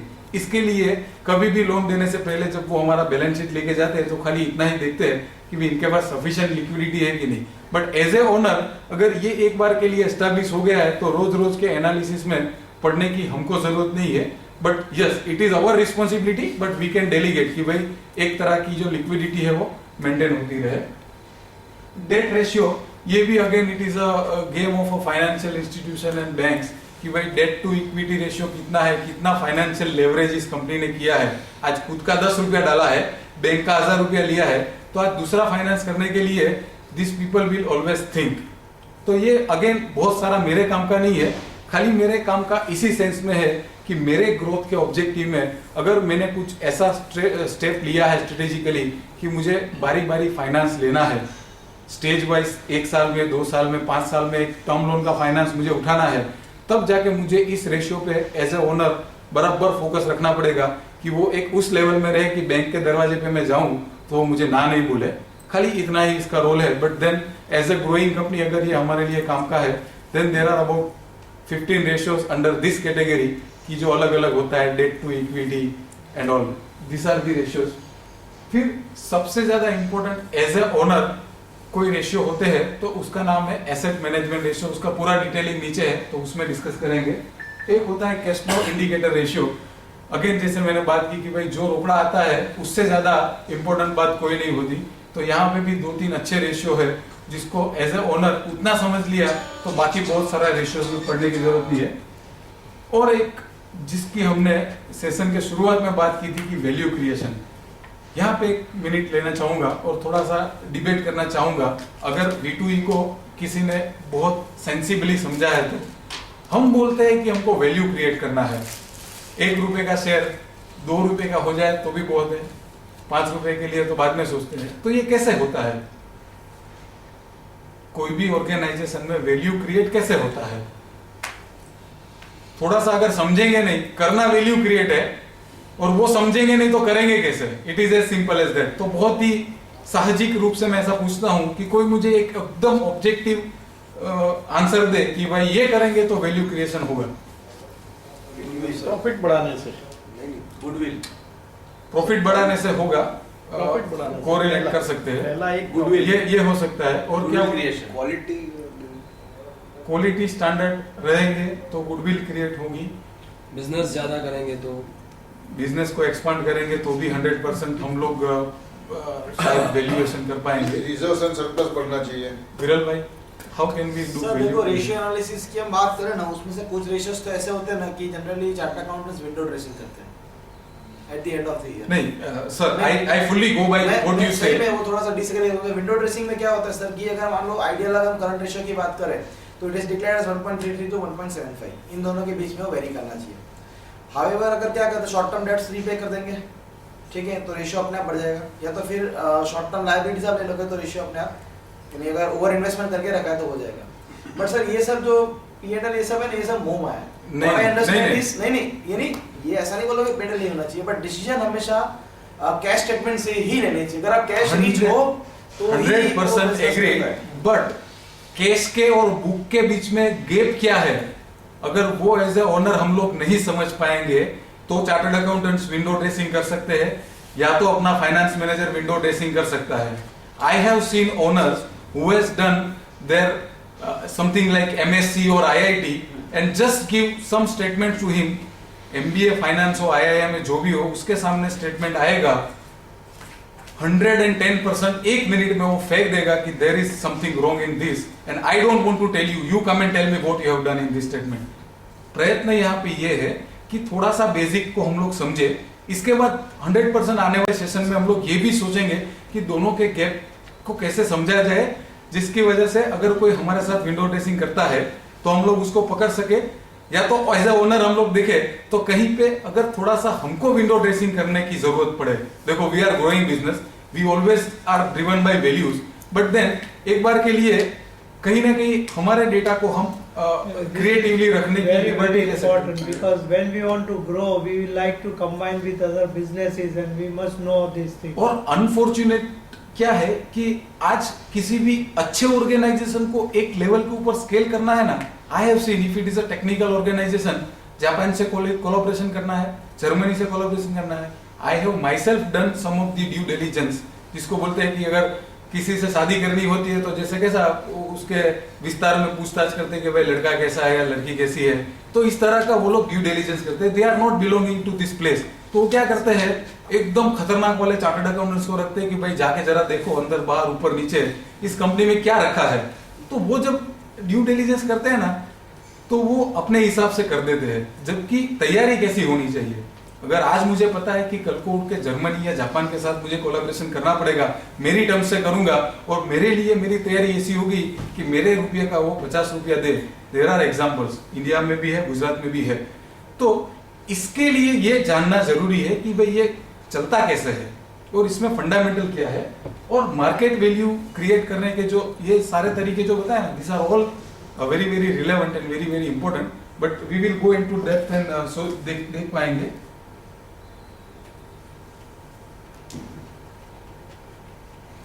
अभी साहब बोल रहे हैं कि 10 मिनट है, I would like to take a permission of 15 to 20 minutes, do we have that? हाँ, sure, sir. 20 So minutes complete we have करो। because I really have to Session see कि complete सारा जो चीज है वो जस्टिफाइबल हो। अच्छा, दिस इज अगर लेमेन की लैंग्वेज में बोलूं तो मैंने जितना रिसोर्सेज लगाया है धंधे में, बिजनेस में, उस रिसोर्सेज का यूटिलाइजेशन कैसा हो रहा है और मेरा जो बिजनेस है वो एफिशिएंट है कि इनएफिशिएंट है, उतना जानने के लिए इस कैटेगरी का जो रेशियोज है वो बहुत बहुत बहुत ज्यादा इंपॉर्टेंट है, और उसमें एज ए ओनर आपको सबसे ज्यादा इंटरेस्ट होना चाहिए। ये कंसेप्ट आजकल सरकारी बुक्स में भी आ गया है, ऑपरेटिंग साइकिल। आजकल जी जो नई बैलेंस शीट बनी है उसमें वो लोग बताते हैं कि आपकी ऑपरेटिंग साइकिल के अंदर जो है उसको शॉर्ट टर्म बोलने का, और ऑपरेटिंग साइकिल के बाहर जो है उसको लॉन्ग टर्म बोलने का। लेकिन दिक्कत यह आती है, I had worked with a company of 1000 crore turnover, but वहां पे भी जब टॉप मैनेजमेंट के साथ बात की कि साहब अपना ऑपरेटिंग साइकिल क्या है, तो पहले कंसेप्चुअली समझ में नहीं आया था, और फिर समझ में आया तो बोलते यार ये तो कैसे कैलकुलेट करें। तो ओनर के रूप में ऑपरेटिंग साइकिल का मतलब क्या होता है कि आज माल लिया और जब बना के बेचा, बेच के पैसा रियलाइज किया, उतने ये कितने दिन में हुआ, ये कितने महीने में हुआ या कितने साल में हुआ, उसको ऑपरेटिंग साइकिल बोलते हैं। रॉ मटेरियल को प्रोक्योर करने के दिन से लेके उसको स्टोर किया, मैन्युफैक्चर किया, बेचा, और उसके बाद उसके पैर पड़ के उससे पैसा लाए, वो जो पूरा जो गैप है, जो टाइम फ्रेम है, उसको ऑपरेटिंग साइकिल बोलते हैं। अभी एज ए ओनर मुझे ये बिल्कुल समझाने की जरूरत नहीं है कि ये कैसा होना चाहिए, बहुत बड़ा होना चाहिए, it should be very very very narrow. विरल भाई का एक क्वेश्चन का आंसर यहाँ पे दूंगा, अच्छा कॉन्सेप्ट है, इसके लिए समझना। जनरली क्या होता है कि लोग बोलते हैं कि करंट रेशियो जो है वो पॉजिटिव होना चाहिए, ऊपर करंट एसेट और नीचे करंट लायबिलिटी, मतलब 2 रुपए की करंट एसेट के सामने मेरी लायबिलिटी 1 रुपए की होनी चाहिए। ये एक कंसेप्ट हुआ करता था आज से 3 साल पहले, अभी थोड़ा उल्टा कंसेप्ट है। और एज ए ओनर ये समझना बहुत जरूरी है कि हो सकता है कि आपकी वर्किंग कैपिटल नेगेटिव हो जाने दो। इससे क्या, ये क्या बताता है कि आप जो धंधा करते हो, आपके कस्टमर से आप रोकड़ा लेते हो और आपके सप्लायर को आप क्रेडिट में मतलब लेते हो और बाद में पैसा देते हो। तो करंट मतलब वर्किंग कैपिटल अगर मेरा नेगेटिव रहा, बैंक को किस में इंटरेस्ट होता है कि भाई इसके पास सफिशिएंट सिक्योरिटी है क्या। बैंक मतलब जब वो स्टेटमेंट देते हैं तो उसको ड्रॉइंग पावर चाहिए, इसके लिए बहुत सारा स्टॉक उसको चाहिए। क्या मुझे बहुत सारा स्टॉक चाहिए? मुझे बहुत सारा स्टॉक नहीं चाहिए भाई, आज बना आज ही बिकना चाहिए। मेरे पास जगह भी नहीं है, मेरे पास पैसा भी नहीं है, मेरे पास किसी तरह का रिसोर्सेज नहीं है। आज 2-2, 3-3, 4-4 महीना गोडाउन में मेरा माल पड़ा रहेगा तो नुकसान बैंक वाले को थोड़ी होगा, उसके पेट का तो पानी भी नहीं हिलेगा, उसको तो कोई टेंशन नहीं। उसको सिक्योरिटी, अगर हम डिफॉल्ट करेंगे माल बेच देगा, डेटर्स रियलाइज कर लेगा, सब कुछ कर लेगा। वो उसके लिए 2:1 इज फाइन कि 2 रुपए की एसेट के सामने 1 रुपए की लायबिलिटी। पर एज ए ओनर मैं तो ये चाहूंगा कि वर्किंग कैपिटल नेगेटिव कर दो सब लोग, दूसरे के पैसे रियलाइज करो जल्दी। In the sense efficient business करने का ये तरीका है। ऑपरेटिंग साइकिल को कम से कम करने का सबसे बड़ा जो जरिया है वो वर्किंग कैपिटल को कम करने का है। मतलब हो सकता है तो नेगेटिव के लिए सोचो। साहब ने इसी फोरम पे कभी एग्जांपल दिया था, एचपी वाले 90 डेज में काम करते थे, मैन्युफैक्चर किया, फिर सुपर डिस्ट्रीब्यूटर को दिया, फिर डीलर को दिया, फिर रिटेलर को दिया, और वहां पे कितने टाइम तक वो डिस्प्ले में रहा और किसी ने मेरे जैसे ने खरीदा, तो 90 से 100 दिन में उसको पैसा रियलाइज होता था। और डेल वाले ने क्या किया, ऑनलाइन उसको ऑर्डर देते हैं और पैसा पहले देने का क्रेडिट कार्ड से, फिर वो डेल वाला जो है वो बेंगलोर में या जहां पे मैन्युफैक्चर करता है वहां पे इंफॉर्मेशन जाती है कि भाई इस कॉन्फ़िगरेशन का ये लैपटॉप जो है वो देना है, और फिर वो भाई साहब वहां पे असेंबल करते हैं और फिर लगभग 5वें 6ठे दिन या 8वें दिन मेरे पास आता है। इस केस में दोनों में से which is better as a owner? हम एज ए कस्टमर देखेंगे तो डेल वाला हमको लूट रहा है। सिंपल एग्जांपल दे तो मोर मेगा स्टोर की बात करें कि वो लोग एफएमसीजी में इतना डिस्काउंट कैसे देते हैं, तो वो लोग सबसे पहले कैश कलेक्ट कर लेते हैं और सप्लायर को बाद में 6 महीने बाद पेमेंट। तो ये बहुत सारे सिंपल फंडा है, बट एज ए ओनर ये सारी चीजें आज जो थोड़ी सी समझ में आ गई और कल से अगर बिजनेस में एक आध चीज भी इंप्लीमेंट हो गई तो आई एम वेरी श्योर कि थोड़ा सा इंप्रूवमेंट आ जाएगा वर्किंग में। फिक्स्ड एसेट टू टर्नओवर बात कर चुके हैं, कितने रुपए का पैसा लगा है और उसके सामने क्या कमा रहे हैं, मतलब एसेट को कितना एफिशिएंटली यूज कर रहे हैं, बराबर। इन्वेंटरी टू टर्नओवर, मुझे 1 रुपए का इन्वेंटरी चाहिए नहीं। जापान ने कंसेप्ट निकाला है जस्ट इन टाइम इन्वेंटरी। मुझे आज मैन्युफैक्चर करना है तो उसके सप्लायर लाइन में लगे रहते हैं, 4-4 दिन ट्रक पड़े रहते हैं उनके बाहर कि उनको जब चाहिए उनको देना है। That is the commitment they take from you as a supplier, क्योंकि उनको इन्वेंटरी चाहिए ही नहीं। वो पैसा मैं क्यों बिगाड़ू यार, तुझे धंधा करना है तो तू पैसा डाल, this is the mentality. But then उसको हासिल करने के लिए उन्होंने बहुत सारा काम किया है। We also have to put in that much efforts. Receivable turnover, एक जो भी परमिसिबल मेरा टाइम फ्रेम है उसके 1 दिन ज्यादा भी मैं क्रेडिट दे दूंगा तो इट इज सुसाइड, क्योंकि बैंक वाला जो है वो मुझसे तो पैसा मेरे खाते में से ही डेबिट कर लेगा, मुझसे पूछने भी नहीं आएगा। It is as simple as that. तो रिसीवेबल, इन्वेंटरी और बहुत सारा इन्वेंटरी अगर आज बन के पड़ा है और 12-12 महीने तक डिस्पैच नहीं होता है तो 12 महीने तक स्टोर में वो क्या कर रहा है, साला 11वें महीने में आग लग गई तो बात मैंने पहले ही की थी कि इंश्योरेंस को तो हमको पता ही नहीं कि हमने इंश्योरेंस तो लिया ही नहीं है, who will bear the losses. तो this are the things as a owner we can never forget to take care. Cash flow indicator में मैंने बोला फ्री कैश फ्लो क्या है। फ्री कैश फ्लो का सिंपल मतलब समझा देता हूं कि जितना मैंने जनरेट किया बिजनेस में से उसमें मेरी बहुत सारी कमिटमेंट्स है वो सारी खत्म हो जाए, मेरी हाईएस्ट प्रोडक्शन कैपेसिटी है वो भी डिस्टर्ब ना हो, उसके बाद जो बचता है उसको फ्री कैश सरप्लस बोलते हैं। वो कितना है इस कंपनी में, this is very very important for any investor. वो अपने धंधे में जब पैसा डालेगा तो वो सोचेगा कि साला जितना कमाया उतना उसमें बिजनेस में ही डाल देगा तो बचेगा क्या और वो क्या डिविडेंड डिस्ट्रीब्यूट करेगा या क्या क्या उसकी पॉलिसी होगी। तो इट इज वेरी इंपॉर्टेंट कि धंधे में फ्री कैश फ्लो कितना जनरेट हो रहा है, बराबर। Operational cash flow to sales, ये बहुत मतलब nobody will disagree with me कि जितना सेल किया उसमें से कैश कितना क्रिएट किया, कैश में कितना कन्वर्ट किया। आज हम लोग बिलिंग करने के लिए 31 मार्च को इतना ढगला दे देते हैं और जैसे मैंने बोला सप्लायर के गेट के बाहर ट्रकें खड़ी होती है, क्या फायदा है उसका। वो तो उसको जब इन्वर्ट करेगा तभी अपनी बुक्स में डालेगा कि भाई अभी मेरे आज से मेरा 90 डेज गिन, मैंने क्या कमा लिया उसमें। Never go for this kind of things. तो ऑपरेट मतलब जितना सेल्स किया उसमें से कैश कितना कन्वर्ट हुआ, कैश सेल किया, कैश डिस्काउंट थोड़ा सा मैंने जो भी कैलकुलेशन किया उसके हिसाब से भी अगर कैश कन्वर्ट हो जाता है that is advisable. It is not advisable to keep the money tied up in receivable और inventory. Cash flow return to investment, साहब आपके सवाल का थोड़ा सा ही जवाब, ये बहुत बड़ा नहीं है और इसकी चर्चा हम लोग कर चुके हैं कि भाई इन्वेस्टमेंट जब हम करेंगे अपने ही बिजनेस में करना चाहिए, किसी और अल्टरनेटिव में जाना चाहिए, या सेविंग कर देना चाहिए, एफडी कर देना चाहिए, म्यूचुअल फंड लेना चाहिए, वो मुझे कब पता चलेगा कि भाई इसमें से कैश फ्लो कितना जनरेट हो रहा है इन्वेस्टमेंट के ऊपर, बराबर है। खाली एंट्री बुक में पड़ जाएगी, that is not necessary, that is not advisable. थोड़ा सा जल्दी जल्दी आगे जाते हैं। बिजनेस वैल्यूएशन,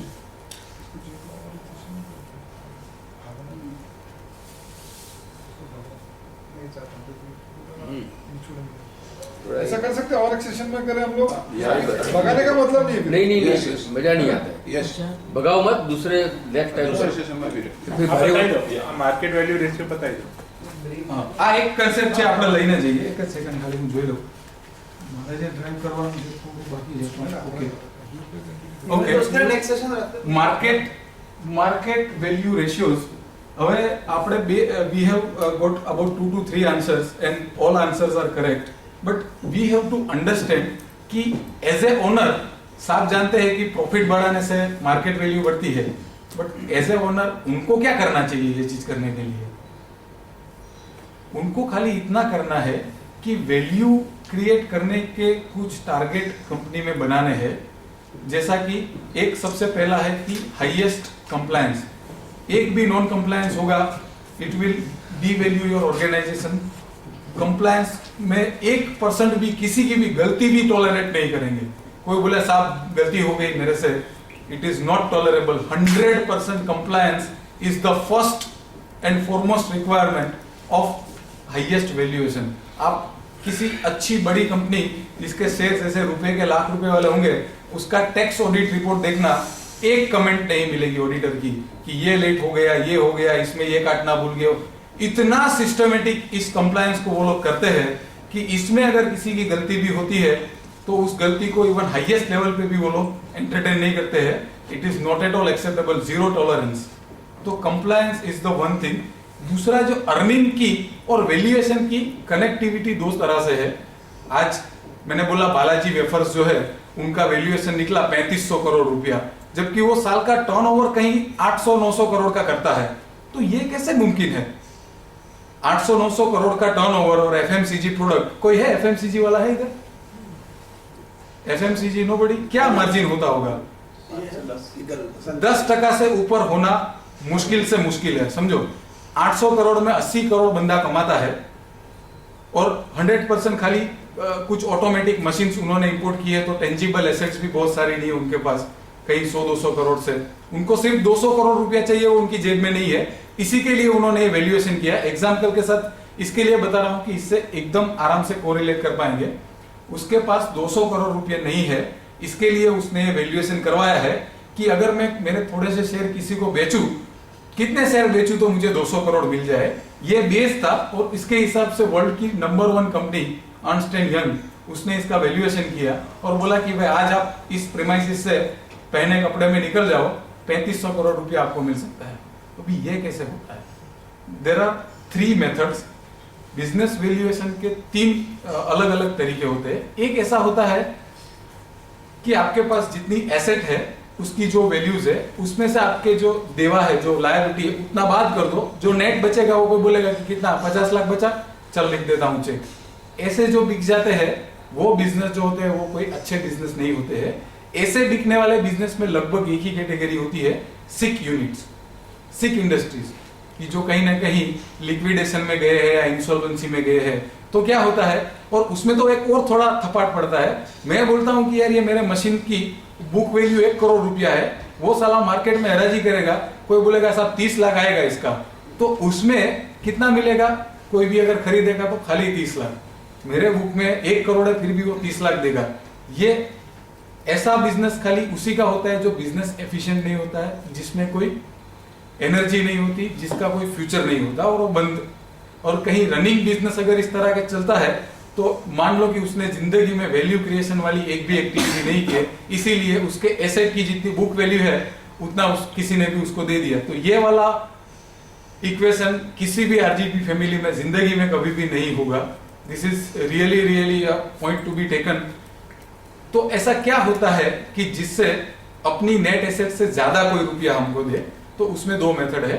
एक तो कोई भी बंदा आएगा और वो देखेगा कि बालाजी वेफर्स पिछले 10 साल से 10वें साल में 100 करोड़ था और आज 800 करोड़ में आया है और हर बार उसका सेल बढ़ रहा है और अच्छा वाला प्रॉफिट वो कमा रहा है.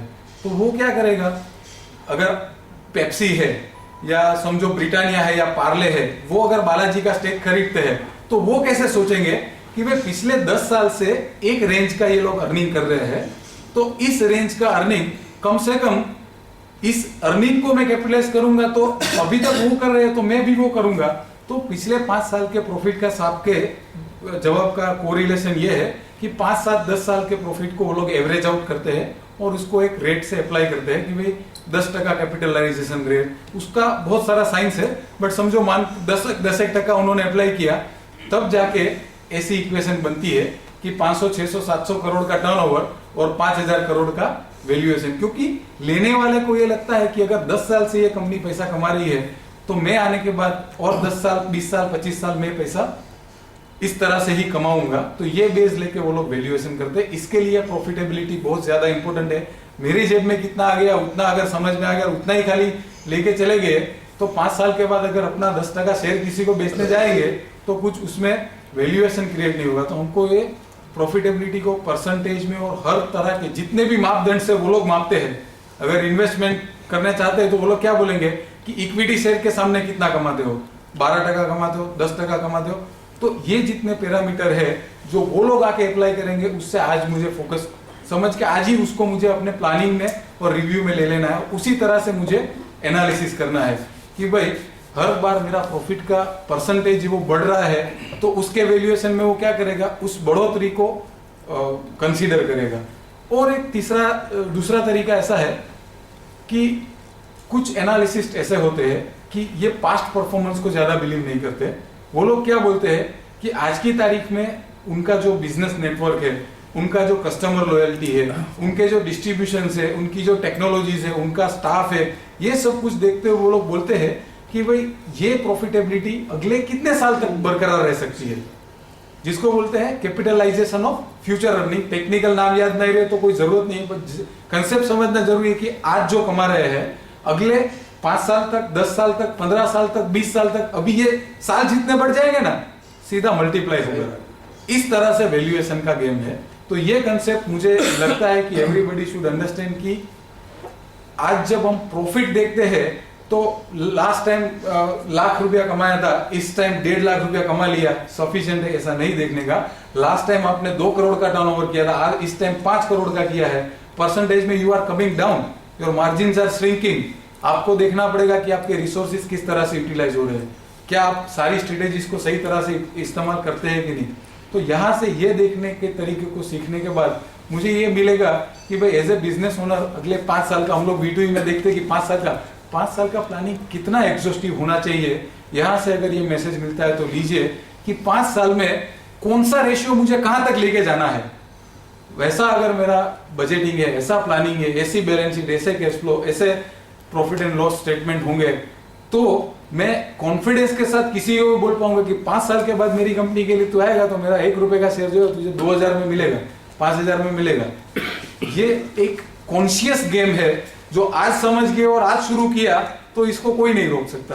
बट हमारी दिक्कत क्या है कि हमारा मतलब दूर तक देखने वाली दृष्टि बहुत अच्छी है, लेकिन वो कुछ एज के बाद वो आगे वाला, नजदीक वाला नहीं दिखता है। तो आज क्या करना है और आज से लेके उस 5 साल तक रोज क्या करना है, ऐसे कुछ क्राइटेरिया है जिसको डिफाइन करना और उसको रिलीजियसली फॉलो करना बहुत ज्यादा जरूरी है। इसी को मैं बोलता हूं financial analysis for the owner, for the top management. उसका एक ही लक्ष्य है, कंपनी के वैल्यू को बड़ा करना है। उसके लिए कौन सा एनालिसिस काम आएगा?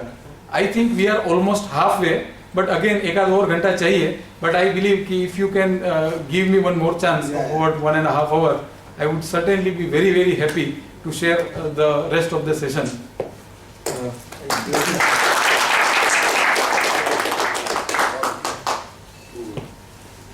Thank you, Yogesh ji. Thank you very much.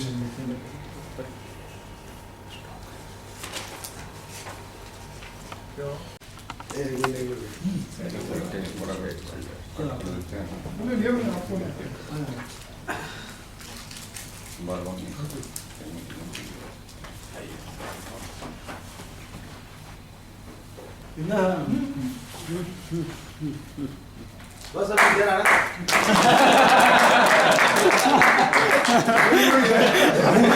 बहुत बढ़ गई है।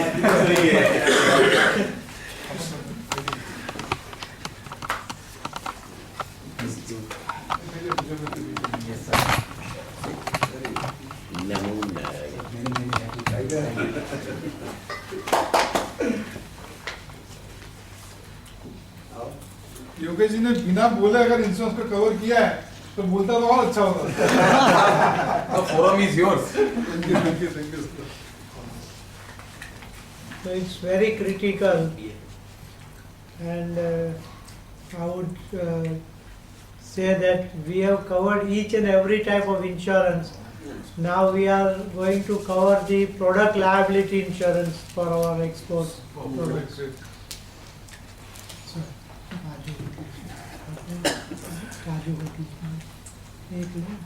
आप लोग करते हैं प्रोडक्ट लायबिलिटी इंश्योरेंस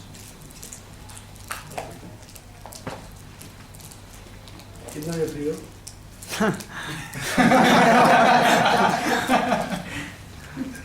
मेरे वाले डायरेक्टर ने आपको पूछ लिया आज कितने में फ्री हो आप? यस सर आइए वही आया अंदर से आओ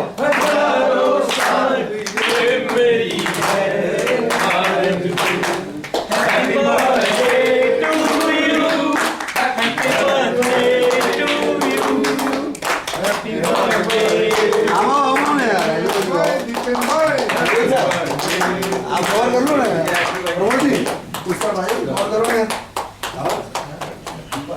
आरजीबी फैमिली दिखाई दी अरे दीपेन भाई ने फोटो में दाम राहुल भाई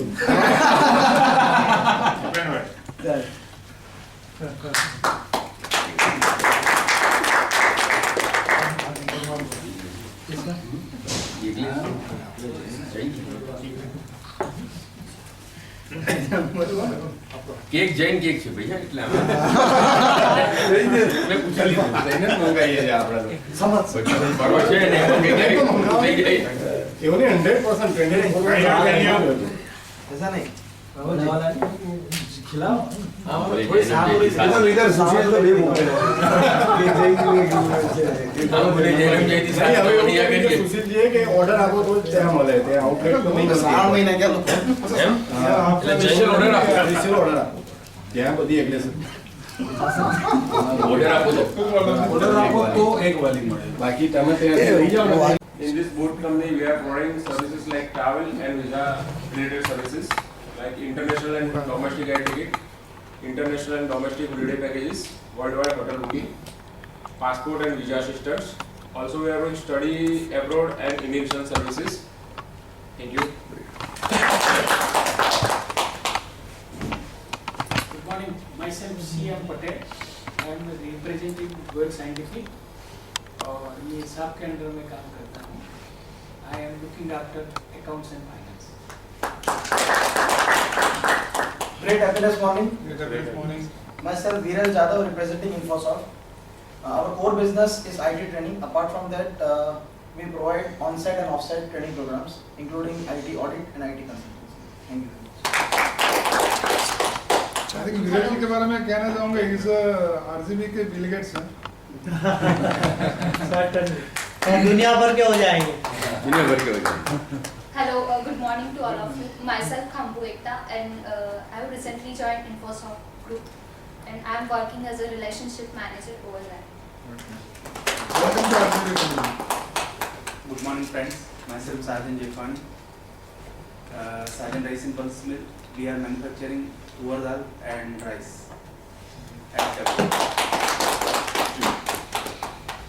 yes sir Good morning, sir. Good morning sir Myself Archit Parikh. I am representing ASC Group and we are in the entity testing and safety products. And my core purpose is to give the safety into the MSE, SME and MSME because there is a lot of negligence in the safety and there are hell of accidents aware also. So we are working on that base and slowly we come with the good solution for the SME and MSME. Good morning, everyone. My name is Manthan Thakkar. Basically, I'm just very new entrant in business field, and I started my own venture named oshopindia.com. I own an e-commerce site where I provide consumer products like apparels, footwear, clothing, mobiles, tablets, and much more related to home and decor items. So, and V2E taught me a lot of things related to business. Because I was never into it and I never knew any concept of it. So V2E taught me great things and I hope I'll go great way with this. Yes. Myself, Chandresh Shah.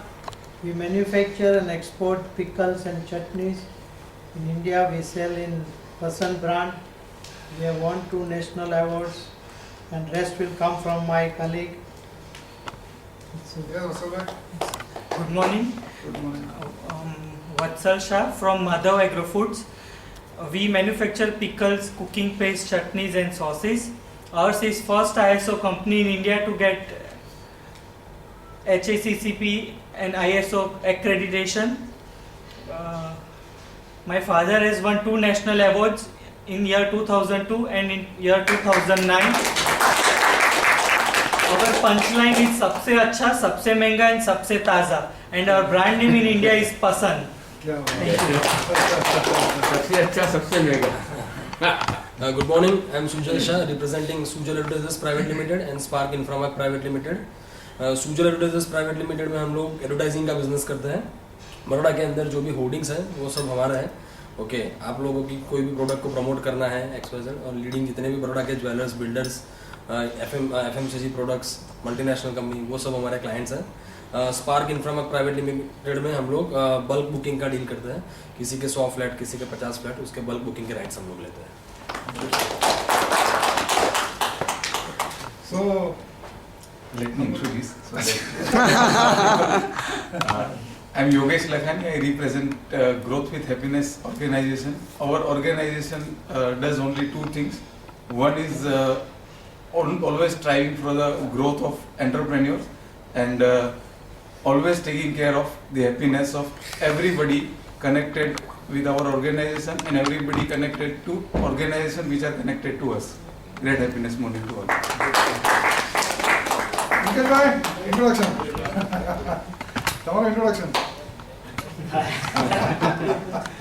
Great morning. Good morning. Good morning. Pinkesh from Ply Decor, House of Furniture Products. Basically plywood, hardware, interior product, wallpaper, wooden flooring. एक straight line में बोला तो furniture का एक सपना आ जाए आपके सोच में, वो सपने को साकार करने के लिए प्लाई डेकोर अपना 2 शोरूम है, एक तो मांजरपुर और दूसरा old Bhadra road near tube company. Thank you. So, help me to welcome Yogesh Lakhani. आज का टॉपिक है फाइनेंशियल एनालिसिस टूल्स एंड